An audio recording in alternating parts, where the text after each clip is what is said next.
Hi,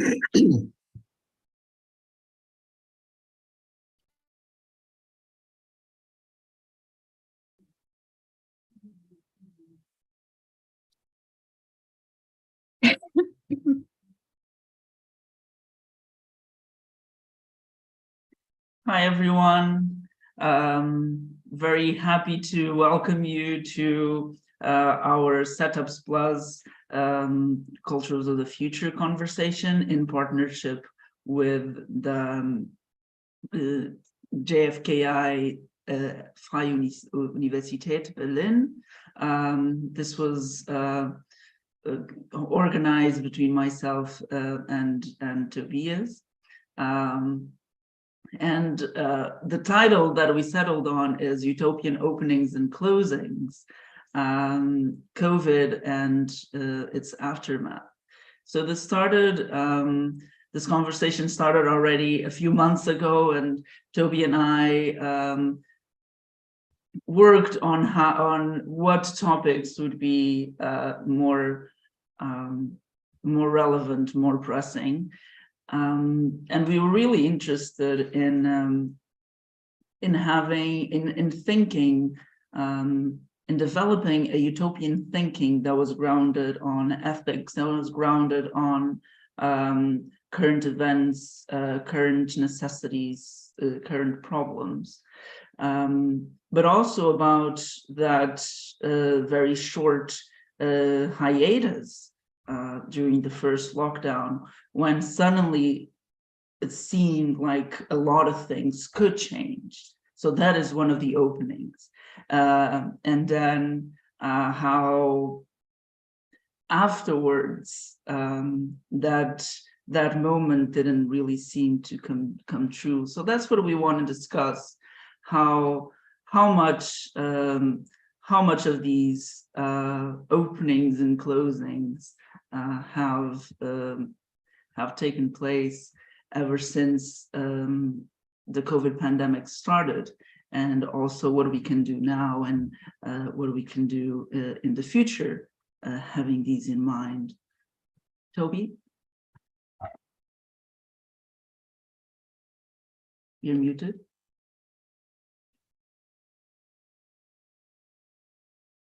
You're muted.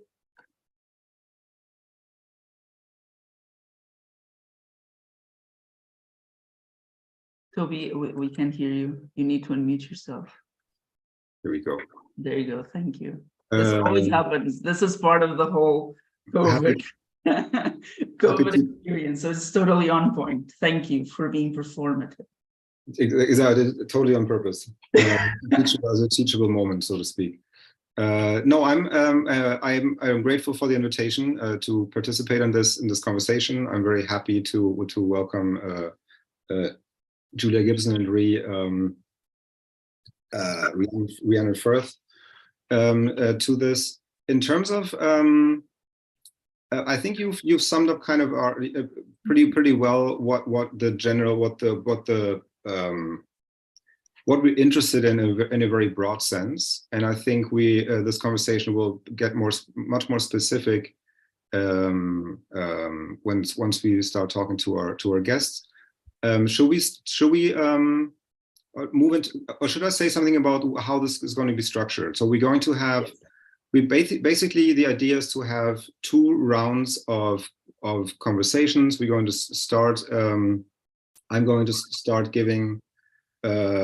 introducing our guests and kind of asking a few questions to tease out where we stand, what we how much of the these openings, these presumed openings ever existed, and to what extent they have closed already.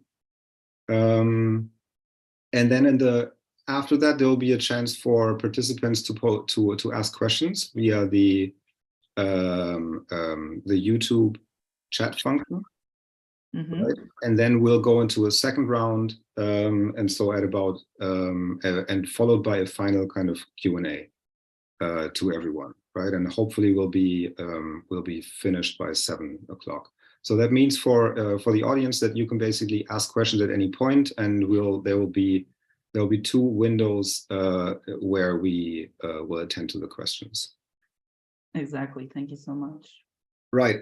So my name is Tobias Annemale Jochum. I'm at with the Kennedy Institute for North American Studies with the Literature Department. My pronouns are he and him.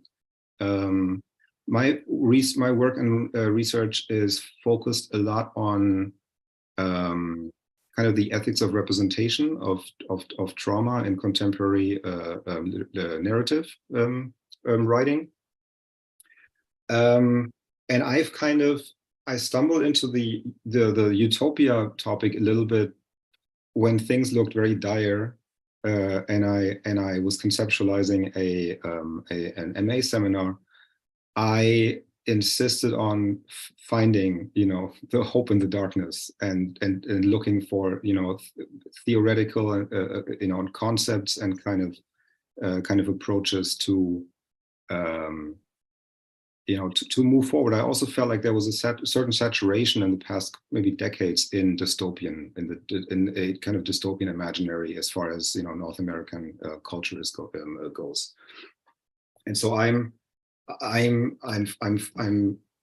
far from an expert in this. Unlike I think all the 3 other participants in this panel who have done more actual research in utopian studies. I want to say, don't shake your head. I know you're active in the Utopian Studies Association. All right, so one of those prompts. So as I was putting together the syllabus for a seminar that was called Utopia and the American Literary Imagination, COVID hit. And one of the first things, this is still my favorite, this was framing my seminar in a way, and it's still kind of a fixture, or my exhibit A for what many on the left, many scholars were articulating at the time is this sense that something that in this huge rupture there was a moment of opportunity as well. And I want to be very specific that these kinds of voices and these articulations were put forward early on in the pandemic. I'm not sure how much of that kind of persisted throughout 2021. But so in May 2020, utopian socialist science fiction writers Kim Stanley Robinson wrote this piece for the New Yorker called "The Coronavirus is Rewriting Our Imaginations," in which she, maybe the things that mostly that endure or that hold up the best are the notion of science fiction as he calls it, the realism of our time. And then this argument that COVID was kind of a catalyst that forced us to catch up to the reality of our times. And if we, look at some of the broader claims, that is a quote, what felt impossible has now become thinkable, right? We can still kind of maybe endorse some of it, but he also really expressed the hope that this would be an event that would substantially transform and maybe do away with the global kind of neoliberal paradigm, right? And so revisiting this article now, we have a very different perspective, I think, on this. At the time, he was far from alone in this. Another example would be the late Bruno Latour, who around the same time looked at called the COVID pandemic the dress rehearsal, right, for the forthcoming disasters of the Anthropocene. So also in a way, in this positive way, try to frame the global pandemic as a teachable moment, as something to learn from, to move forward with, right? As something that ultimately we could benefit from. And so that's kind of been the first connection of of bringing together utopian thinking at this moment of where global kind of disaster, where a global health crisis strikes. And so with these notions, I want to turn to our guests. Let me sort to my tabs.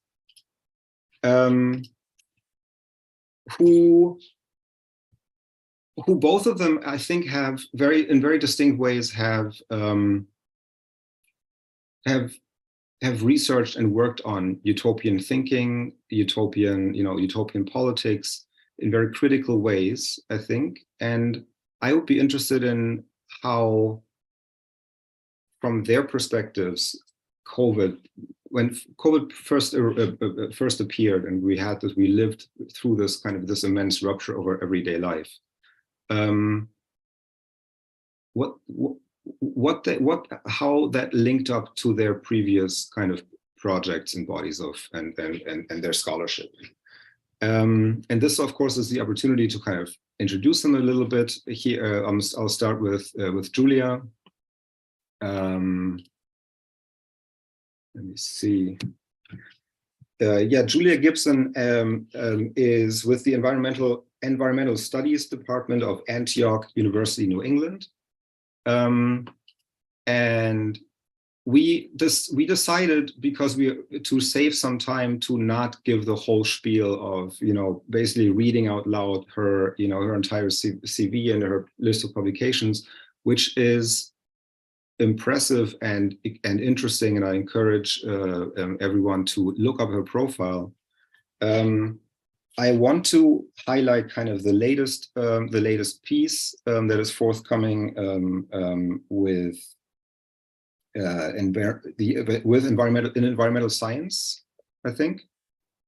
Please correct me. Right. That is called Practicing Palliation for Extinction and Climate Change, Weaving Death Ethics from Story and Practice. Because this, I think, gives us a really good, first idea of what Julia's work is about. And Julia is interested in kind of futurity and utopianism in a field that is maybe unexpected. That is the field of caring for the dead and the dying. And I'll introduce Ree is that okay if I introduce you before you speak and we hear from Julia first? Please also add anything I forgot about you about the introduction. There would be many more titles and publications to list. I think are we going to put them in the chat, or are we going to link up her profile? Yes, hopefully our little Christmas elf will help us and put all of their impressive publications and their impressive CVs on the chat, and hopefully we'll also have them in the video description later on. Right. Okay. So I think I spoke for too long, Julia. I hope you can pick up the threads a little bit from my ramblings. Please, I'm going to mute my mic right now. Thanks, Tobias.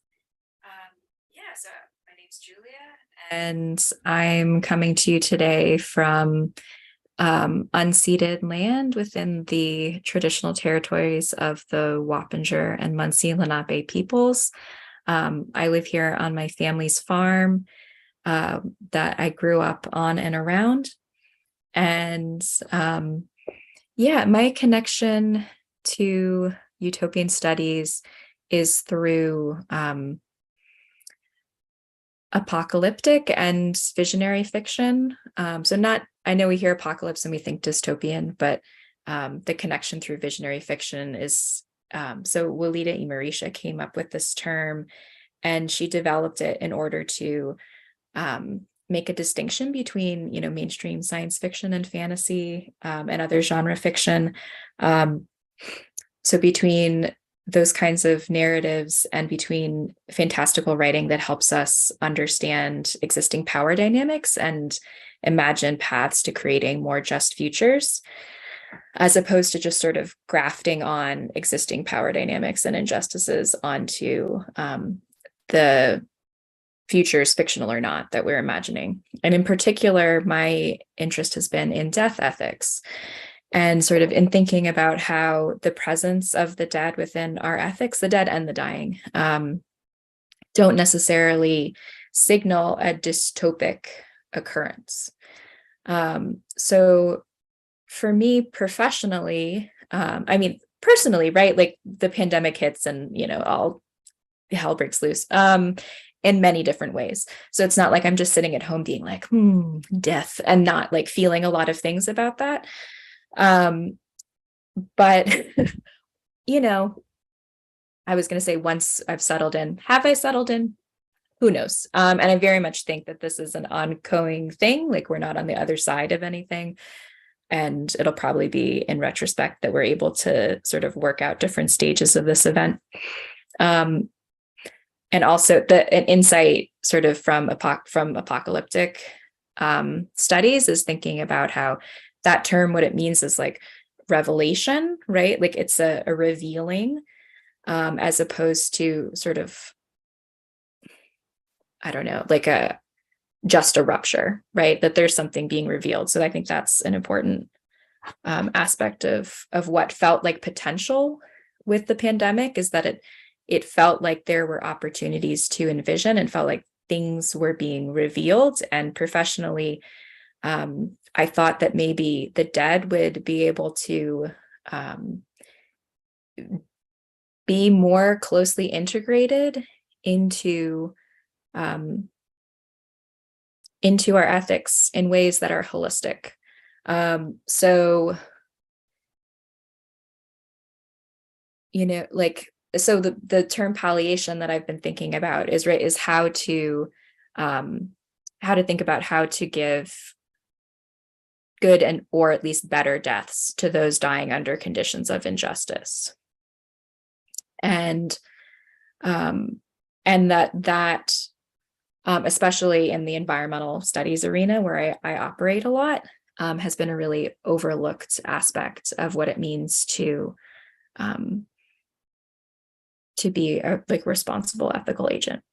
And so with all of this dying, and sort of in a really ubiquitous public way, it felt like there was an opening. I'm not feeling that way as much anymore, because it seems like from the beginning there was like minimization and erasure of deaths. And that's not, it shouldn't have been surprising. It was surprising because I was like, how is this something like we, at least in the context that I'm most familiar with, the dead aren't really present in our ethics. And what I mean by that is sort of as beings that we take ourselves to be responsible towards, and learn from, and have duties to, or have conversations with, all kinds of things. So maybe I'll stop there. Am I sort of approaching the end of my window? No. Okay. All right. I'll wrap up one more thought and then I think continue this point in a bit once we hear from Rhiannon and others. So yeah, a little bit more about what that could mean, and what felt like potential. So I think, so in particular, thinking about the dead and the dying under conditions of injustice, what that means to me is thinking about how we do right by those who are, I guess, like, it's sort of like these lost causes. And this is where like the extinction studies and climate change really features in my work. But in COVID, I saw that coming up. But there's always this tension between shifting to palliation and giving up too soon, right? So there's this like, when do we, and that tension doesn't go away, and it shouldn't go away.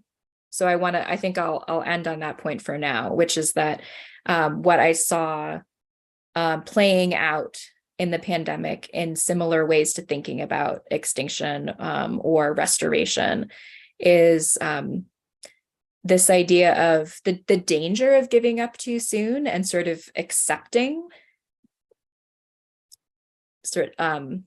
like catastrophic death tolls versus, being present with people through their deaths in a way that feels responsible and ethical. Yeah. Okay, thank you so much. I already have 3 questions that I'm going to have to post to bracket for later. I think this is really fascinating. This idea of it of putting death ethics into the focus. And maybe one thought, and maybe you can respond to this later. It reminds me a little bit of the kind of philosophical move by Judith Butler to look at processes of grieving and grievability in order to think through kind of the differential evaluation of people and lives, right?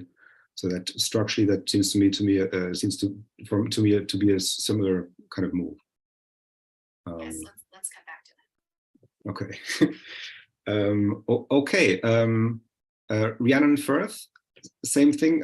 I please do look up her rich publication history. She is she's with the sociology department of the University of Essex, and she has worked on. Actually, I've got a different job now. I'm at UCL, Institute of Education at UCL. Oh, apologies. Okay, that's okay. I moved about a year ago, but oh, yeah, I think some of the websites aren't updated. So okay, then hopefully I'm still right about some of your past work.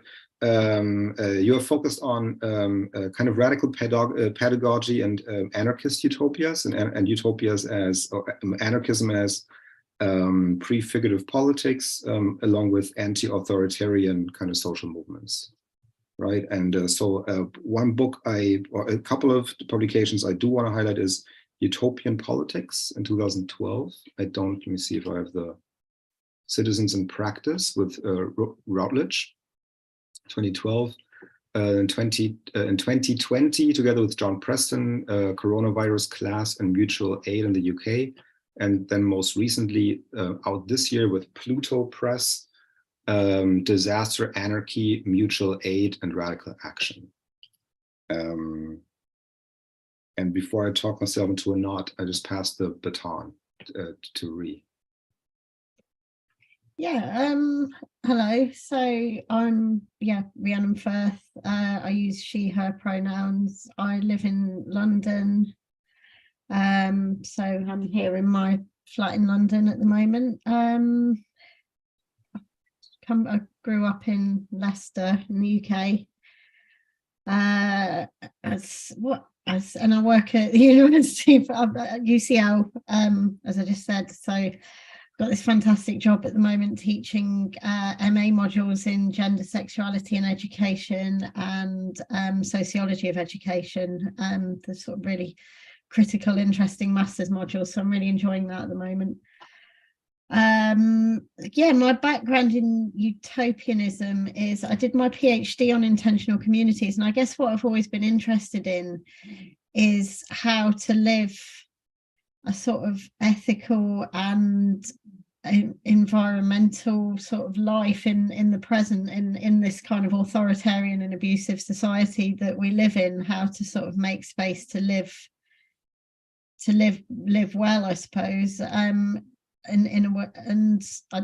been interested in that since I was a kid, I think, but it sort of develops into this idea of utopianism and how can we bring our utopian desires into the here and now, sort of through practices and communities and relationships and things like that. So my PhD was on intentional communities, which for people who may not have heard what they are, they're groups of people who decide to live together and work together, who aren't necessarily related, but they choose to do so in order to enhance their shared values. So they're intentional communities rather than sort of unintentional communities and the people that we live around. And I saw those as a form of utopia, a sort of form of anarchist utopia.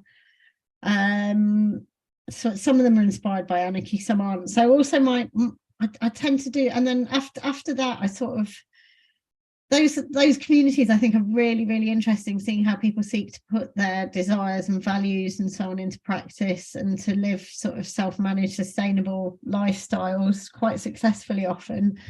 But then also looking at the contradictions and tensions that arise within that, sort of hierarchies that re-emerge or compromises that need to be made with the sort of outside world, or, you know, the due to living within capitalism and so on. So I was quite interested in that, but that developed in, I developed more of an interest in social movements and sort of that have a more visible and antagonistic relationship, I guess, with capitalism and with sort of the structures of authority and so on.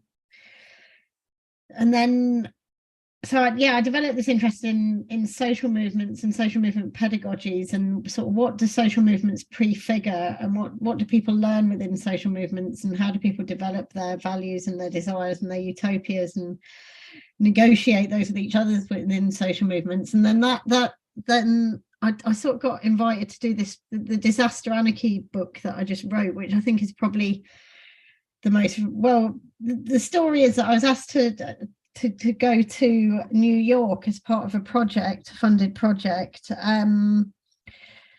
and interview people involved in Occupy Sandy. So I went there and interviewed these activists that were involved in this hugely successful disaster relief effort after a hurricane that sort of ravaged especially poorer communities in northeastern USA, sort of New York and New Jersey and so on. And I interviewed the activists that were involved in this movement, and I became particularly interested in how the government had sort of tried to recuperate and de-radicalize them through intentionally through this kind of, that they commissioned this report and wrote this report, and it was very much about how can we integrate these social movements into our whole community effort. Basically, you know, how do we get these activists that are from this sort of radical anti-austerity movement to sort of mop up the failures of the state? I mean, it's such a sort of contradictory and sort of pernicious attitude towards these social movements to sort of plug the gaps as the neoliberal state withdraws in a disaster. It just seemed sort of crazy to me. So it ended up taking me a very long time to do the research for this book. It took me like five years to sort of find a theoretical framework wherein I was able to make sense of this, because there wasn't really any anarchist theory on disaster either. And I was just reaching the end of that book when COVID happened. And then I just saw sort of the same thing happening everywhere. So even though pandemics aren't usually seen in the same rhetoric as sort of natural disasters like a hurricane, it really felt like the same thing was going on. The ways in which the government kind of cynically mobilise this discourse of mutual aid to try and encourage people to sort of do shopping for their neighbours and things like that, and take on state welfare functions, and even in calls for NHS volunteers, you know, for people to work for free for the National Health Service and so on. So I became really interested in sort of this concept, and then that was when I wrote the book with John, and then I sort of ended up doing an extra chapter on COVID to compare it with the hurricane. But I suppose what I'm interested in terms of openings and COVID is the way in which mutual aid sort of, there is this sort of, what anarchists say, there's this human impulse to cooperate and help one another, and that's what Kropotkin calls mutual aid. So, you know, in a disaster, people will sort of pull together and help each other. And I think that is certainly the case, and that is probably one of these sort of optimistic openings that people saw. But also the very nature of the state is to try and capitalize on social relations, by sort of recuperating them into its purview, I suppose. And then that I'm sort of interested in the tension there of the opening of mutual aid, the utopianism of mutual aid versus the kind of the way in which the state tries to recuperate, channel, mobilize that as a sort of depoliticized, de-radicalized thing to just sort of do the job of the welfare state as the welfare state withdraws, and basically patch over the cracks as capitalism sort of crumbles or whatever. Yeah, I'll stop there, but that's my sort of interest, and I think there are some overlaps with Julia, but I'm hoping that we sort of develop those as we continue to converse. All right, thank you so much. I think I know that you work with the concept of disaster capitalism a lot. So to me, is it fair to think of disaster anarchy as some kind of this counter proposal, like in a way this strategy of countering the dynamics in play in disaster capitalism? Yeah, in a way, I like to see that. Well, I mean, I come from more of an anarchist viewpoint, and anarchists sort of tend to concentrate their critique more on the state than on capitalism, but they don't see them as necessarily separable in the same way as other ideologies would. So they're almost sort of essential to one another. Yeah, so I mean, Kropotkin has this idea of the social principle and the political principle, and the social principle is the principle of sort of non-hierarchy and kind of gift relations and so on. So not, non-exploitation, cooperation. It's kind of an ethical relation as well as an organizational sort of non-hierarchy. And he counterposes that to the idea of the political principle, which is hierarchy, authoritarianism, exploitation, all that kind of thing. And Kropotkin sees these as like conceptually distinct. It's sort of essential that we can understand these as two different ways of being, rather than thinking as many sort of, I suppose, neo-Marxists of various types, and that there's always got that hierarchies will always emerge or something. That Kropotkin sees it as really important to separate these two conceptually, which meant, and most anarchists do as well, but I think anarchism is the only ideology that does that, as far as I know. Okay, excellent. And okay, Manuel, I'm not going to introduce you again, if that's okay. But you have the final word here, and then before we kind of check in with audience questions, and then we can we can also then continue the conversation. Yes, so thank you both of you for such interesting points. Again, we want, if there are questions from people watching us on YouTube, just drop them in the chat and we can address them during the conversation. You don't have to wait until the end. And I'll just very quickly add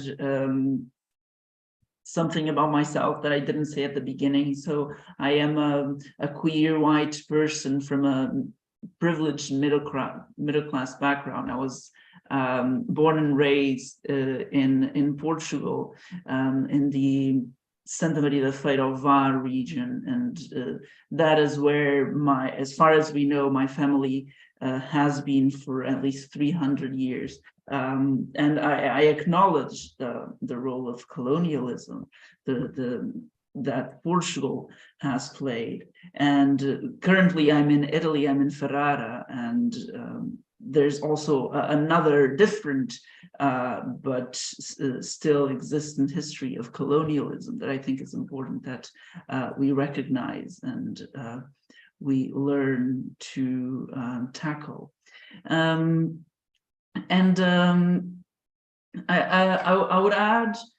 would add maybe a third point to what Julia and Rhea and Utopian have been saying, and then try to see the commonalities as well.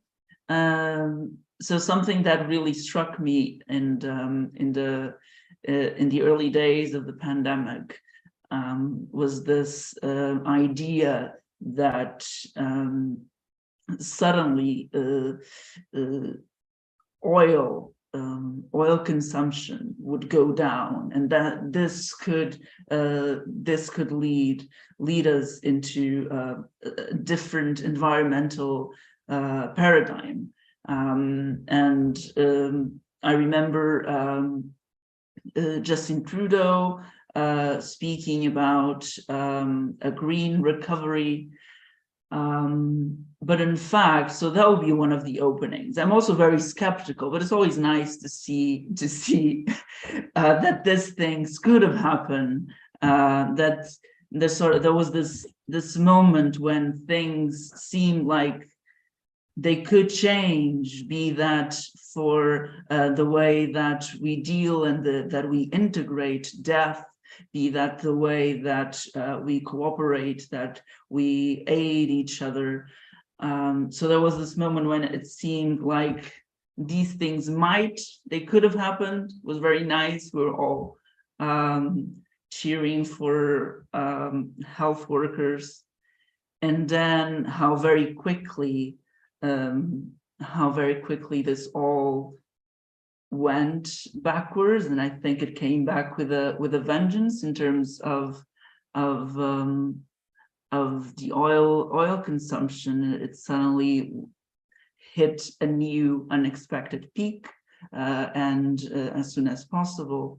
And I also wanted to ask a question that I think can connect both Julia's and Ree's point, and something about loss. I think loss, grief, these negative affects have been very present. If they weren't before, but they've definitely been very present over the last few years. And I echo what I believe it was you, Julia, who said that this is ongoing, that we were very quick to speak of post-pandemic, but this is an ongoing issue. So in terms of loss, in terms of death, in terms of cooperating, and the mutual aid, what could have happened, what can, looking backwards, as utopians would say, so looking backwards and imagining, visioning futurities, how can we find a way forward? Is it so negative? Was there actually an opening that stayed open, or maybe a closing? Those bad things, those things that didn't happen, could they motivate us to move forward? And how can we move forward? And I always like for us to take a step back and remember also who we are, where we are in the world, what we do, the people that are with us. And this is, of course, an academic setting. So how do we as humanities scholars, how do we as literary critics, as ethical philosophers, as sociologists, how can we engage with the world, with a world that is not post-pandemic, but that is dealing with this ongoingness, in terms of, be that dying, be that the environment, be that mutual cooperation. So is there a way forward? Is there a way that utopian thinking can help us? Or maybe not anymore. Maybe that door has been closed. So these are the sort of provocations that I would turn to you, and Toby as well, And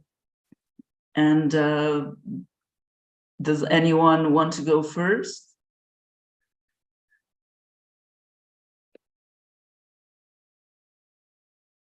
Toby, would you like to go first?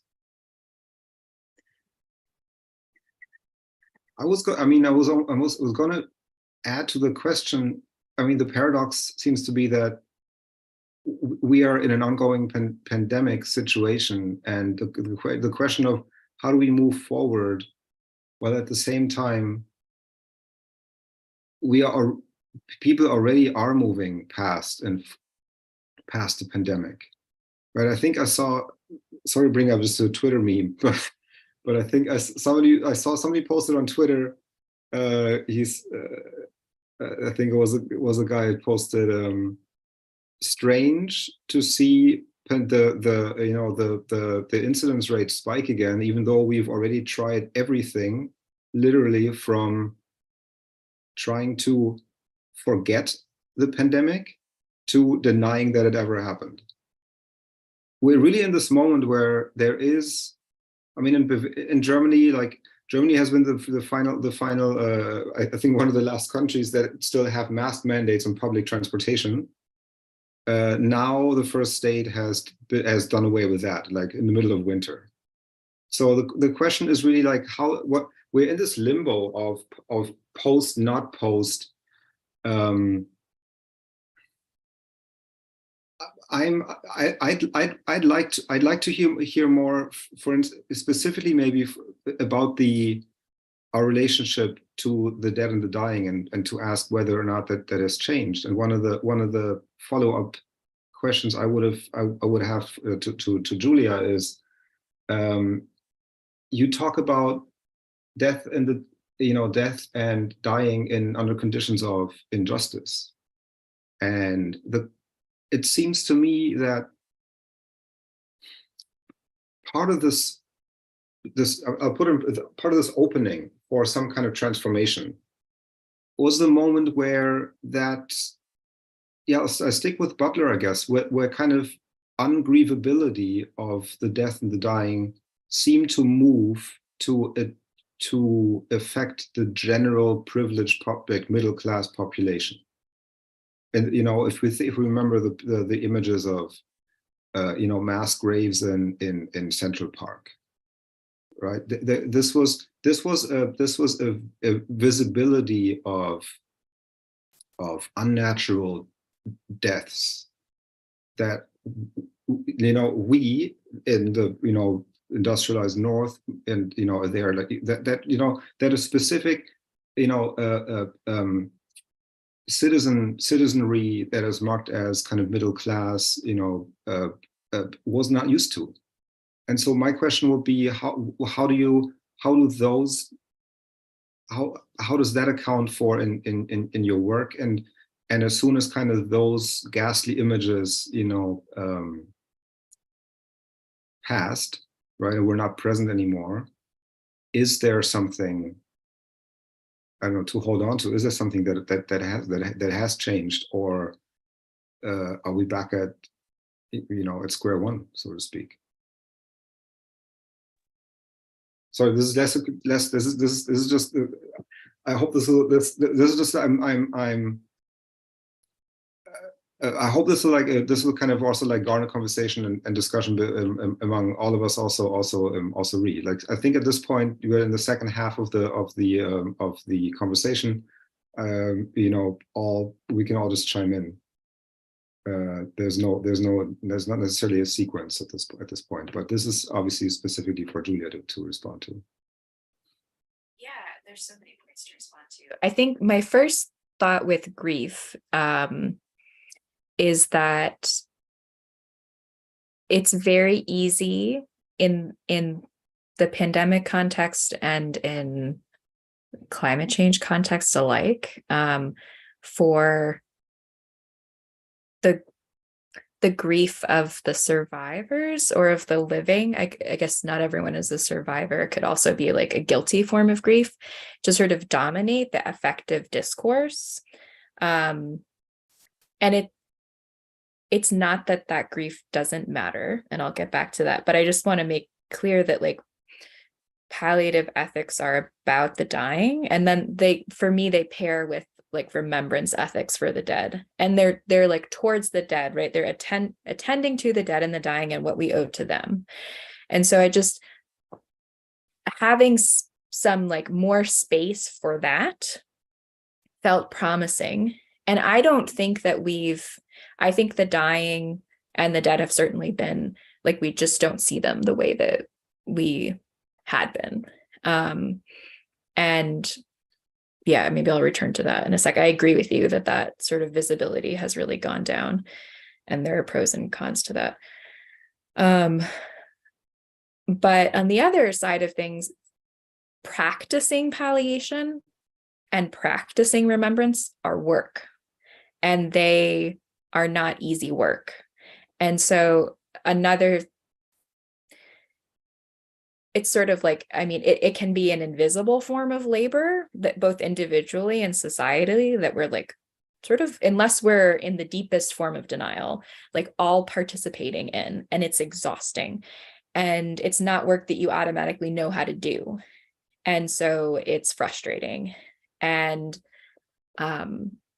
draining. And I don't feel like there's support sort of within like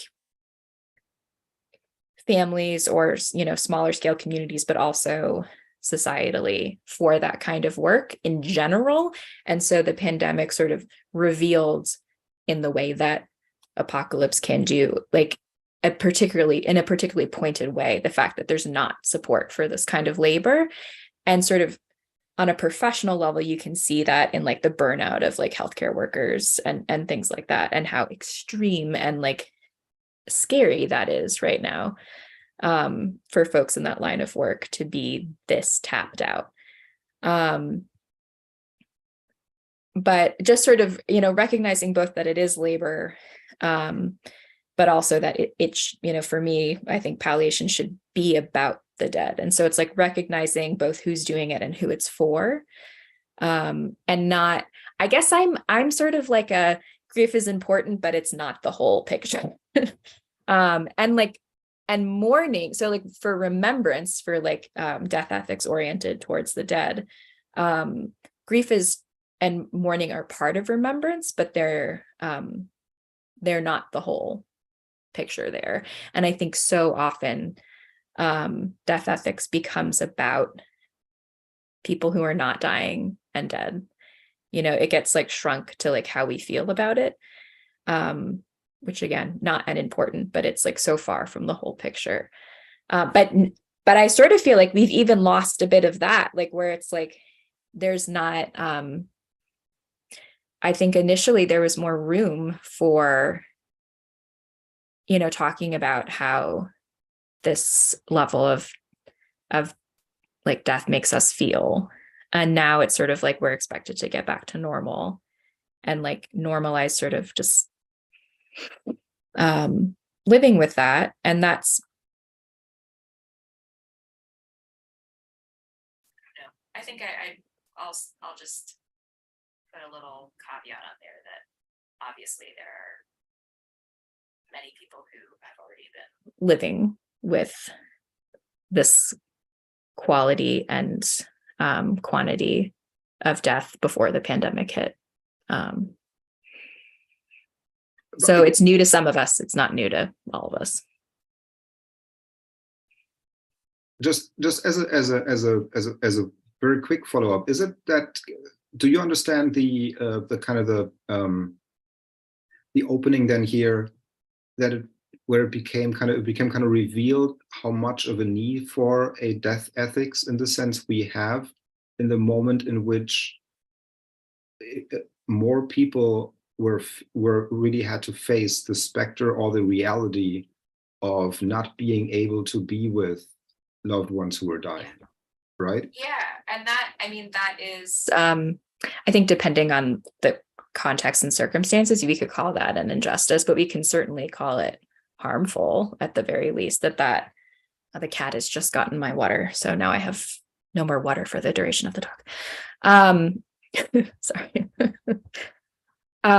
Yeah, and I think some of the things that feel promising are, so I'm already so much like in this little like death studies bubble that like sometimes I'm like, I don't know if I'm the best one to assess like how much things have changed, because it's like part of my, it just, algorithms feed me all the time, you know. But I do feel like the work of like death doulas, for example, are becoming more and more more mainstream for people who can afford them. But also as services like being offered, like I had family members who were going through dying from cancer recently, and it seems to me that there was more availability just sort of within I don't know what we call it here. I'm like, it's not like state medicine, but within sort of the healthcare setup over in the States, that it wasn't like an extra thing that was like a luxury, but like something like a service that was available if you were going through hospice care. So if you're already paying for hospice care, you can have access to sort of death doula or like death midwifery, which is new-ish feeling to me. And I don't know, maybe that has been something that's been given a bit of a boost by the pandemic. That sort of maybe ties over a little bit into some of Rhiannon's work in terms of like the kinds of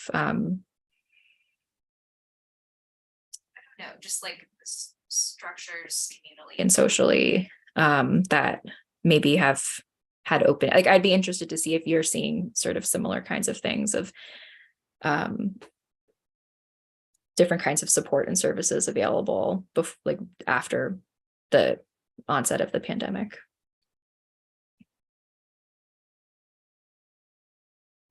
I mean, I'm sort of quite pessimistic about this idea that the pandemic sort of did anything good at all in a way. But one of the things that I particularly noticed was, and I think this was sort of partly due to the kind of government discourse that did sort of turn, there was government and media sort of discourse that sort of talked about community and so on at the height of the pandemic when people needed their shopping doing for them, but then it became a lot more like individualized afterwards. It was kind of like these posters that said stay alert, control the virus, you know, as if it's a game and you've got to go out into the world being alert, you know, washing your hands, keeping your distance, and it was this sort of incredibly individualized thing. And I think that some of that was replicated in the social movements. And I think that might partly be due to some of the technologies. And it's interesting, I've noticed there was a question on YouTube about technology, and I'll come back to that in a second. But I think one of the question on YouTube about technology is about surveillance. But I think one of the more worrying things about technology is the way in which it kind of individualizes people and actions into these sort of quite sort of neoliberal subjects that get behind these kind of avatars and online identities that we become, I suppose. And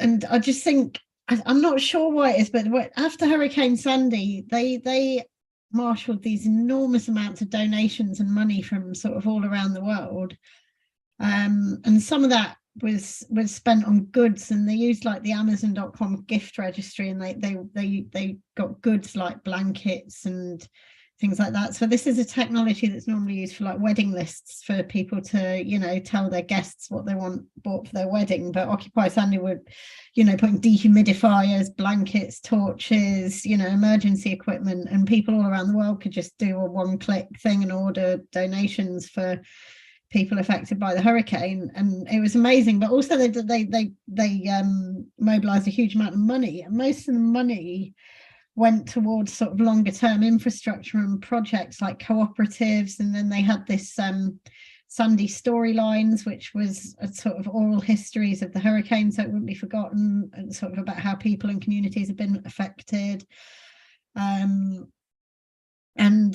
All sorts of, so you know, they had like marginal and hidden histories on this wonderful website, and it was run by a cooperative, and then they had like other workers cooperatives set up and things like that. I think this sort of use of sort of developing an infrastructure that's kind of somewhat towards commoning or something is amazing. And I didn't really see that at all after the pandemic. Like there were some solidarity funds that set up, but they just used the donations to give to individuals. And certainly I can see why that might be, because there might be individuals who you know, the individuals who were in great need, you know, they perhaps didn't have any money because they'd lost their job due to the pandemic, or they were perhaps very ill, or they perhaps lost family members. And, you know, there would be some very vulnerable individuals that needed money. But I just personally found it, I struggled a bit with this idea that giving donations to individuals, when I'd seen the contrast of using it as a kind of using donations to build communities and infrastructure, if you see what I mean, rather than just to giving to people to meet their temporary needs, I suppose. And thinking sort of beyond money and infrastructure, just about the way in which sort of we think about needs and care and things like that, whether, and I really like, I hadn't ever thought of this idea of sort of extending ethics to the dead in that sense until I read Julia's article, and I thought it was wonderful, you know, because it's like I've thought about it a lot in terms of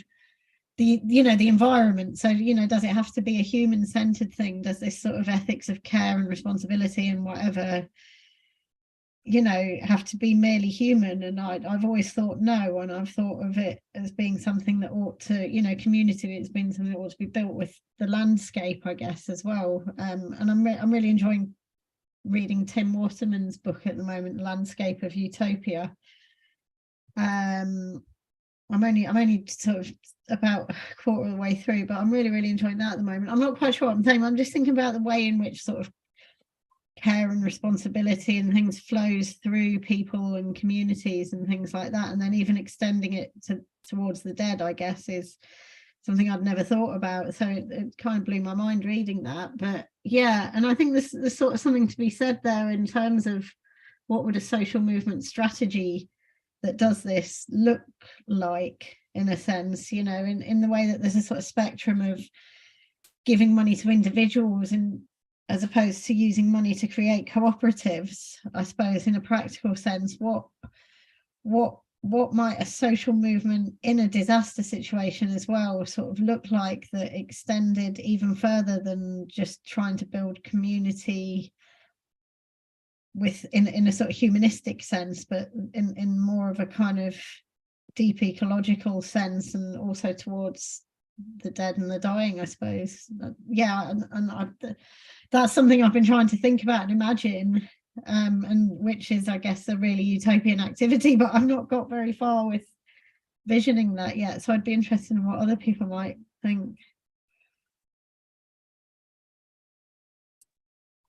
I feel like I'm detecting. First of all, I want to say, should I read out the YouTube question? Do you want to respond to that in more detail, Ree? Yeah, there's a question about surveillance, and is it possible to have anarchy, right, with all the controlling that exists through Google and cell phones tracking all the time, worse during the pandemic? Is it possible to have anarchy today? I mean, I think it is, yeah, absolutely as possible as ever. And I think surveillance has always happened. I mean, like with Occupy Sandy, they were heavily surveyed. And this report that I've talked about that was written by the government was, well, it was commissioned by the Department of Homeland Security. It was written by academics, but it was commissioned by the Department of Homeland Security, and there was a lot of evidence that, you know, there was heavy surveillance of Occupy Sandy. People experienced it as well that I spoke to. You know, they knew that there were undercover cops or whatever in their midst, and they knew who they were. And I also was involved in social movements in Nottingham, where Mark Kennedy, one of these spy cops who sort of had relationships with women under false pretenses and so on, was. And these surveillances weren't anything to do with smartphones or anything like that. You know, these were embodied people that were there. So I mean, surveillance doesn't have to take place through technology. And so I think there's a problem sort of conflating technology with surveillance. And a lot of the surveillance that does happen on technology these days is just to try and sell us stuff. It's not to try and, so yeah, I think there's like a conceptual distinction between technology and surveillance, and then also between surveillance and then repression and recuperation, which I think are the real, you know, enemies that we need to attend to.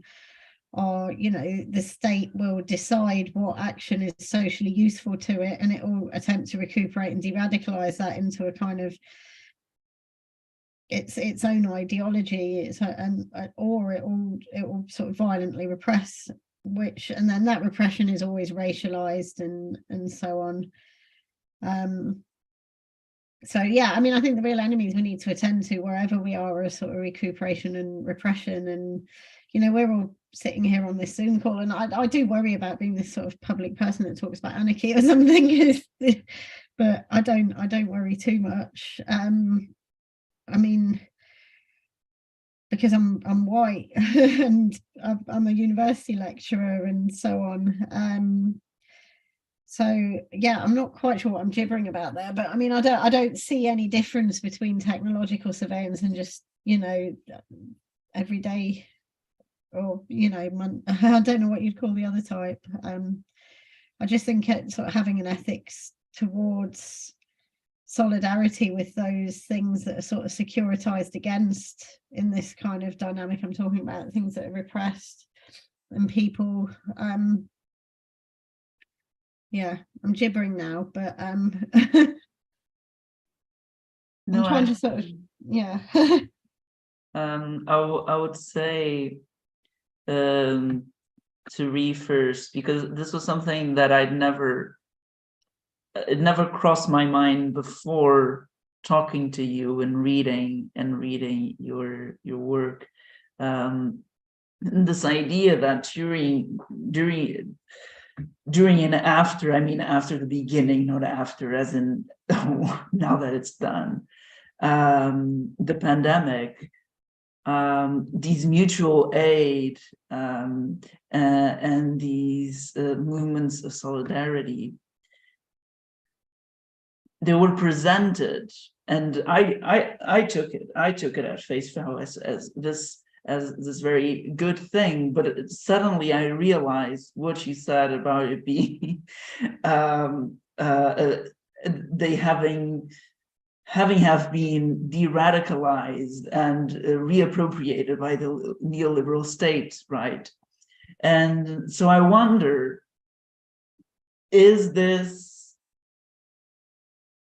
the way that it has to be?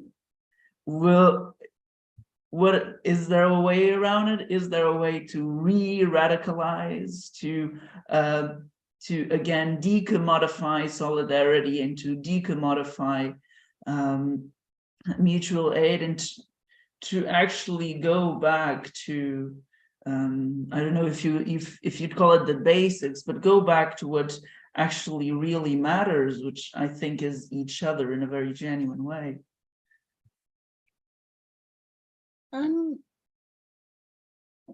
Yeah, I mean, I definitely think there is, and I talk about that a lot in my book, and sort of especially my final chapter, and sort of drawing on stuff I spoke to, you know, I think some people were already doing that, and I suppose that's the anarchist kind of methodology, is looking at what people are already doing and trying to sort of extrapolate from that, as seeing sort of that as prefiguring something. And there were anarchists in the movement, so there was a large part of the movement were just kind of not radical people from the start. There were people who'd been mobilized by the sort of media and government signaling that this is a good thing to do, if you see what I mean, and they wouldn't have been anarchists before, where there were some people that were anarchists before, and they were interested in mutual aid before, and they were radical. So, you know, I'm interested in how these people came up against each other within the movement, I suppose, and there were conflicts that I've sort of discussed quite a lot. And you know, some of the main examples that I just can't seem to get away from repeating is, there was a group of people in a mutual aid group, and it was a WhatsApp group, and they were talking about calling the police on some sort of young black men that were hanging around on a street corner because they weren't social distancing. you know, and they should have been at home or whatever. And, you know, it sort of became more like a neighborhood watch group, you know, it's just like, yeah, talking about surveillance, you know, there's this kind of bourgeois morality of these people not following the rules or whatever, even though, for, you know, for all we know, they were like young people, they might not have had safe homes to go to, and, you know, we don't know what their housing conditions are like and all sorts of things. And the idea that these rules have to apply equally to everyone, and then this idea of sort of calling the police on them as well. And they had to be talked out of it by some of the sort of more radical anarchists in the group that are sort of traditionally are more critical of police and of sort of racialized dynamics and things like that. So, you know, there was a discussion, and these people were eventually talked out of it. And I sort of see those kind of actions as being sort of exactly what was, you know, probably most valuable in the movement, I suppose, is people who were maybe not accustomed to seeing mutual aid as anything beyond just helping, coming into interaction with people who saw mutual aid as being an ethic that, you know, had to extend beyond that, and I guess sort of tiny victories, I suppose. I'm not sure. Yeah, I'm not quite sure where else to. Does that answer your question? Or Yeah, I think so. And I was sort of interested in what that prefigures, and sort of what can what conditions can help people to stay radical or be radical, I suppose. And one of the major things I saw was that people that had a space, so people that had like a squat or a social centre or something, and had a space where they could actually be with, you know, other radical people, were more likely to be able to sort of ward off the kind of de-radicalisation of the groups and things they were in. So I think the idea of having a space, and that's what goes back to what I was talking about with Occupy Sandy and the cooperatives and things like that. And then I was going to say one more thing, but I can't remember what it is. Sorry, I've got a bit of a cold brain at the moment. I'm not holding my attention very well. What was the other thing I was going to say? Yeah, just the idea that as well that there needs to be some kind of sort of community self-defense or something like that is associated with mutual aid, because if the dynamic is that the state tries to dispossess mutual aid and seeks to capitalize on social relations, then mutual aid's always going to come into conflict with the state at some point, because there's always going to, you know, be people that will be dispossessed or whatever, and so there's sort of more radical actions like eviction resistance. So for example, if a squat's getting evicted, or some tenants are being evicted by their landlord, does mutual aid extend to resisting these things? And also deportation resistance, which we saw in an amazing deportation resistance in Glasgow. I can't remember if you remember that, when the immigration police came in a dawn raid and tried to take some people away, and then there was this like huge resistance that eventually led to the van being blockaded by hundreds and hundreds of people in the community, and the people were sort of had to be released because the van couldn't move, sort of thing. And I just think, are things like that counted as mutual aid? And there was a lot of these discussions between the sort of anarchist people and then the sort of less radical people involved in these groups and movements about, you know, they would say, no, that kind of thing's too political and so on. We're not political, we're just doing mutual aid, we're just trying to help people, stop trying to politicize it and so on. But, you know, these are people that don't realize that their own position is political and, you know, leads to people being deported and things like that. So I suppose just sort of attending to the constitutive exclusions of any ideology, and how do we sort of extend beyond that, I suppose. And yeah, I think that's this idea of constitutive exclusions and the death as being kind of excluded from ethics and so on, and how do we bring them in, I think is really interesting in that respect. But yeah, and now I wonder, and also going back to some points at the beginning. So Toby and I are literary scholars, but I think we're all readers of SFF, of Utopia. And Julia speaking of visionary fiction.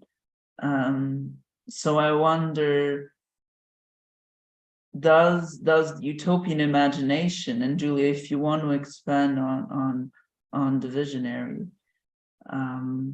does the utopian fiction contribute to these changes somehow? Does it have a place? Could there be a potential opening, in how, or instead all of these things that we've been talking about here in empirical reality take over? So I'd like us to I'd like to know, Julia, you specifically, because you mentioned visionary fiction, correct? But also the others in your own readings and in your own scholarship. I just want to say that Rhiannon's last comment made me think about how, like, I'm thinking about like mutual aid as politicized, and I feel like the dead of the pandemic are politicized, and so that's interesting. Anyway, I was just connecting that in my brain. I got into visionary fiction, or like, I'd always been a reader, right? But like in my scholarship, I started working with visionary narratives because I wasn't finding the kinds of conversations, and I really am trying to steer away from the word resources, but that's always what pops in my mind, right? I wasn't finding the resources. That just feels I wasn't finding what I needed to think really like richly about death ethics in mainstream environmental discourses. So that's why I turned to these narratives. So I think that they have a tremendous amount of power and potential. So that's that. But given that that's my story, I'm like, well, yeah. So for me, they did, because I was like, oh, okay, they're not thinking of, like, the dead and the dying are sort of just absent from these discourses. Where are they not absent? And in particular, it's like, working with, Indigenous Afrofuturist and feminist narratives, where, another thing, Rhiannon, that you said made me think of was like, in terms of utopian landscape, and I haven't read that book, but what it sparked for me is like thinking about utopia, like where and with whom. I think what's that word for me in the past really got associated with like ideal theory, and because I'm so like about ideal theory, I was like about utopia. But grounding utopia in on the land and with partners, human or non, and in a past, right? So like thinking from like these visionary narratives that have been so instructive for me in my own work and thinking about death ethics, they're they're the ones that are grappling with, like, you could call them dystopic in a way, right? Or post-apocalyptic is probably a better way to think about it. Because they're like they're coming from a reality of hundreds of years of apocalypse and dystopia, right? Like Kyle White writes about this, about how like apocalypse isn't new, dystopia isn't new. And so how do we think about utopia, a utopia that, or just a better world, right? If we don't like that word as much, that doesn't come out of nowhere, right? That's like linked to where like injustice and unjust deaths and how we relate to those things and remember those things are built into the fabric of that better world, are like central to what it means to think about that. And for me, I would just say in terms of how I'm trying to practice these things and is, I mean, it is partially through my written research. I feel like I don't have many, I know the audience that they reach is small, right? So I'm also trying to practice a lot more public philosophy. And in my own work, like the farm that I live on is really central to me, and thinking about like how to think about holistic intergenerational ethics that include, you know, not just future generations, but the dead as well, for the places that I am from, like for the communities that I'm a part of. Yeah. And I'll let you know if I have more concrete tips. Thank you. I have a question for you, Julia. That something that I'm interested in that pertains these visionary narratives. I think you talk about environmental palliation, if I'm not mistaken, right? And maybe could you flesh out that term a little bit? Maybe give us some examples how that works in these narratives. And I mean, I think also I want to kind of point to this, because we are talking about kind of where to go from here and like how to move forward with, you know, whatever happened the past, you know, since early 2020, with this kind of fresh experience of the pandemic that is already, you know, viewed as if it was over. I think it really, whenever I start to think about the pandemic and the rupture that it kind of meant, and kind of this, you know, this window we've been talking about, and what kind of ethical mandate might come out of it, I always end up with climate change and the pending climate disaster. It really seems to be, and it really seems to have opened kind of this by having to face, right, a very concrete threat, right, global threat to everyone's well-being and kind of flourishing, and having to draw on different, like, as problematically as state power, and you know, there was a lot of talk about biopower in the immediate response to that, as problematic as it's been, but we had to kind of draw from all available resources, right? Mobilize science, mobilize, you know, mutual aid, and kind of communal responses. I mean, a lot was put on the individual, obviously. A lot of you know, kind of neoliberal, you know, a lot of neoliberal affect was kind of exacerbated, right?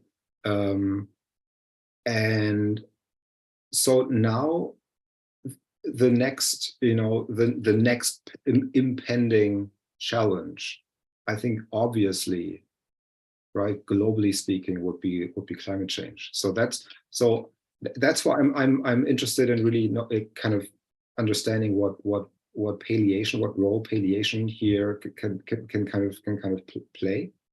And then finally, I was gonna put a footnote on this question of how of palliation as something that may be on the rise, that there might be kind of a professionalization of this, you know, it kind of becoming a thing, like a kind of a new thing, that seems to be, and it seems to be like this tension between the institutionalization and it as kind of a for-profit endeavor, right? Which is kind of baked into the idea, if you need, you know, professionals doing this, they're going to have to do wage work.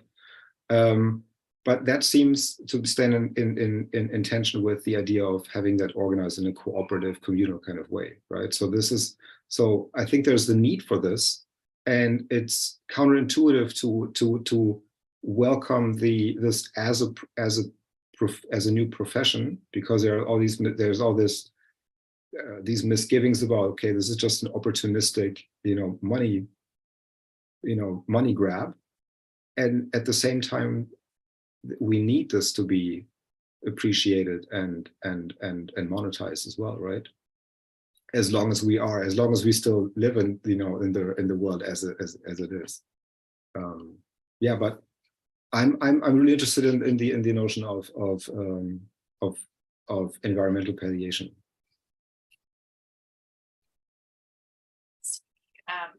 I don't know if I have time to get into it fully, and maybe we should chat more. And I guess I should say, for those not familiar, that in like a medical context, palliation is not just something for the dying, right? Like it's pain management in general. It's like how it comes out in the medical context. So it's not just hospice care. And so I think there's definitely, yeah, like especially for, folks with long COVID, which is, just increasingly going to be a thing we're going to have to grapple with.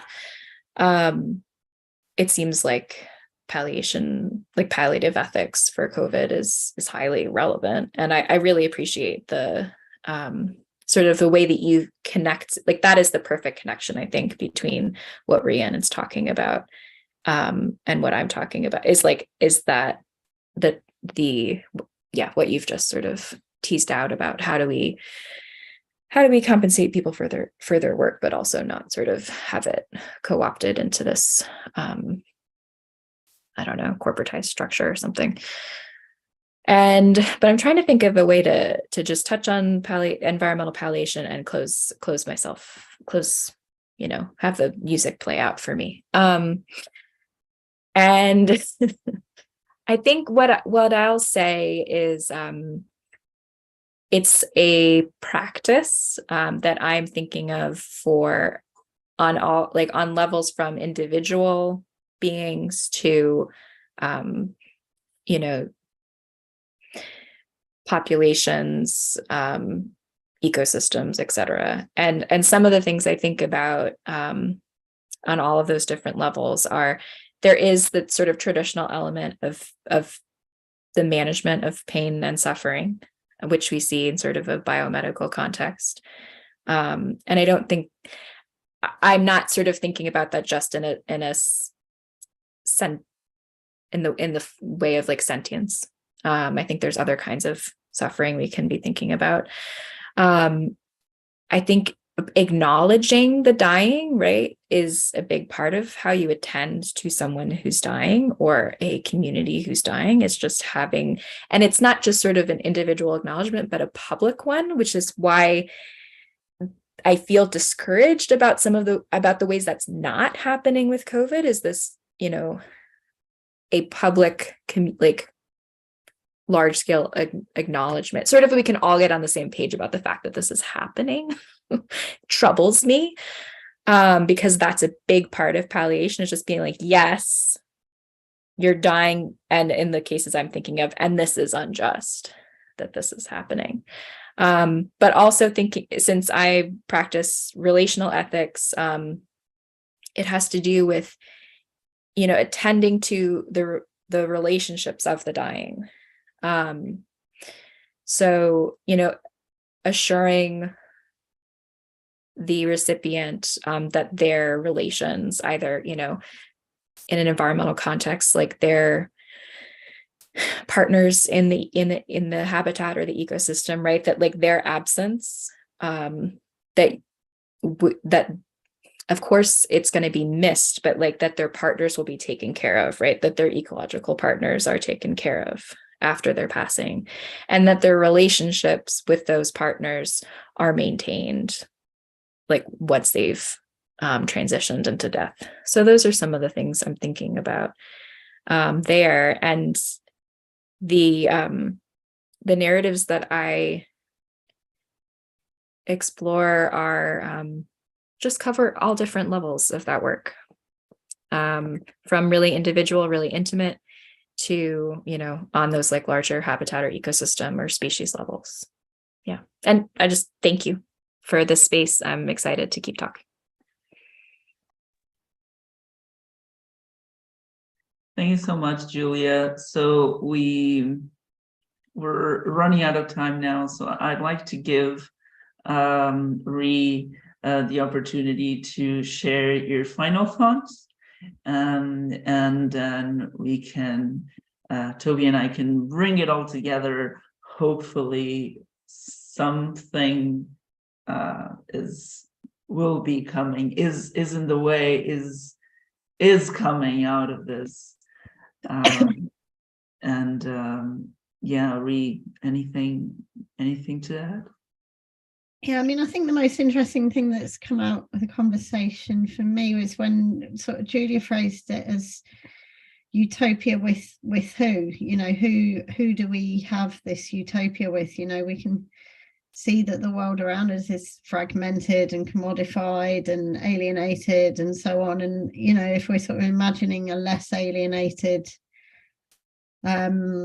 less commodified sort of utopia, what does that include, and what are the sort of constitutive exclusions of that? And I don't think I would have thought of it before I'd read Julia's article, but I certainly would want it to include a relationship with the dead and the dying, and a sort of sense of history and past, and thinking about extending sort of ethics beyond sentience to the landscape, in a sense, or the land and the people that we live with, and the beings, other non-human animals and whatever else. And I'm just wondering what a social movement that sort of fought for that might look like. And how can we prefigure that in the world that we live in, I suppose. And that's probably a question that I'd like to end on, because I don't have an answer yet. I love that question. Thank you. I think that's a great question to end on. I don't know. Maybe it's a disruptive, maybe it's a disruptive movement of climate activists who inconvenience the rest of us.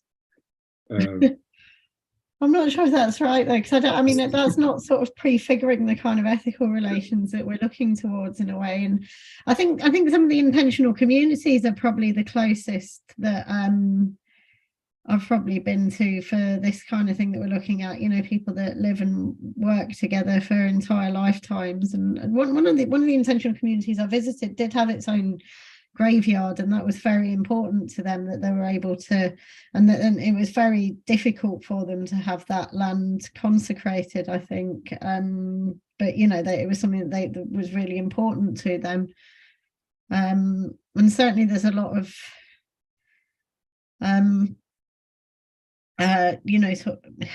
sort of new age type stuff. There's a lot of new age ideologies and things in some of the communities I went to that is very much about communing with things that aren't necessarily sort of sentient or concretely present in this,